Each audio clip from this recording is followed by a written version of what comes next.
What if you could step into someone else's mind, not just guess what they're thinking, but actually hear their thoughts, feel their intentions, and share their inner voice?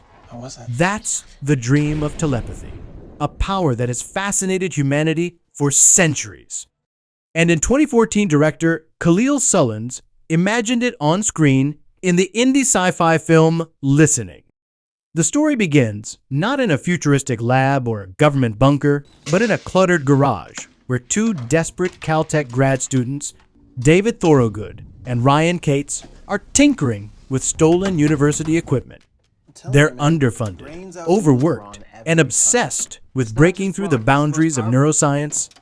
At first, their experiments are crude. Wires snake across the floor, makeshift circuits hum, and the glow of their computers flickers as they chase the impossible, a device that can read and transmit thoughts.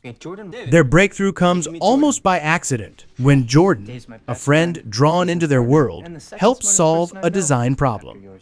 Suddenly, what looked like a jumble of hardware transforms into something extraordinary, a headpiece that allows thoughts to pass directly from one brain to another. Not just mind reading, mind sharing. The thrill of discovery is intoxicating. When the trio tests the device on themselves, they experience an intimacy no words could capture. Imagine speaking without speaking, confessing without risk of misunderstanding, touching someone's inner world as if it were your own. It feels powerful, addictive, almost spiritual. But as often happens in science fiction, the line between progress and danger blurs quickly. Unbeknownst to the students, the government has already been exploring similar ideas. Stone-faced military officials test a prototype that uses thought transmission, not for connection, but for control, stripped of their free will. When the CIA learns of David and Ryan's invention, the students are kidnapped and forced to refine the device for military use. Their invention, born from curiosity, is turned into a weapon.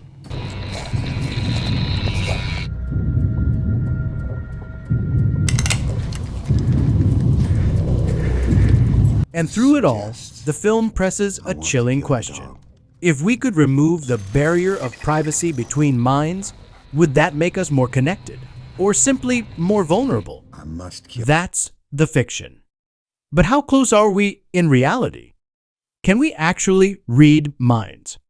The short answer, not yet, but science is making fascinating strides. Today, researchers are building brain-computer interfaces, or BCIs, that decode neural activity and translate it into communication. For example, the Emory BrainGate team recently demonstrated that a surgically implanted array of electrodes could capture a person's inner speech and turn it into text with about 74% accuracy.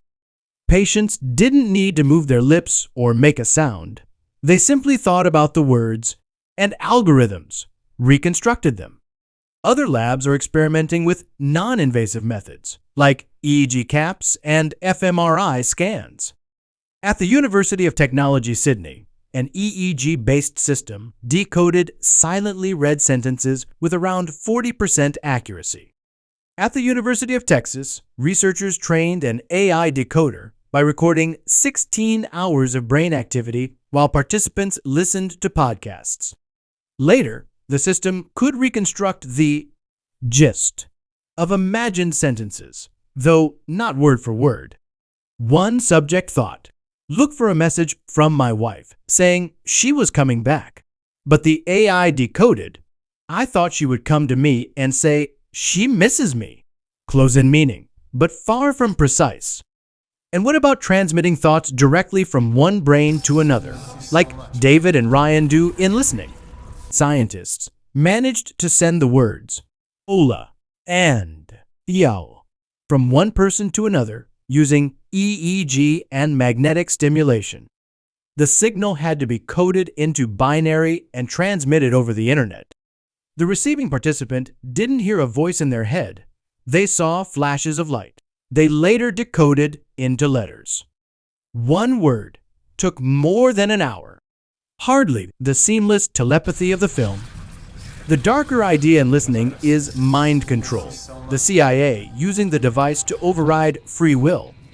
In reality, technologies like transcranial magnetic stimulation or deep brain stimulation can modulate brain activity to treat depression or Parkinson's disease, but they cannot implant complex commands or rewrite someone's intentions. Still, ethicists warn that as decoding tools advance, society may face urgent questions about cognitive liberty, the right to keep our thoughts private. So where does that leave us? Listening imagines a world where telepathy is intoxicating, addictive, and ultimately dangerous. Science, on the other hand, shows us the beginnings of mind-reading technology that is promising but fragile, decoding rough intentions, not full-blown inner monologues. Brain-to-brain communication exists in rudimentary form, but at the speed of Morse code, not conversation. And the idea of governments policing thoughts remains, for now, firmly in the realm of fiction. Yet the questions the film raises are strikingly relevant. If technology could one day bypass the privacy of our minds, who should control it? Should it be used to help the speechless communicate, or to give governments unprecedented surveillance power? Listening may be science fiction, but the ethical debates it stirs are already here. For now, telepathy belongs to Hollywood, but brain-computer interfaces offer real hope to patients who cannot speak, and a reminder that the boundary between thought and technology is growing thinner every year.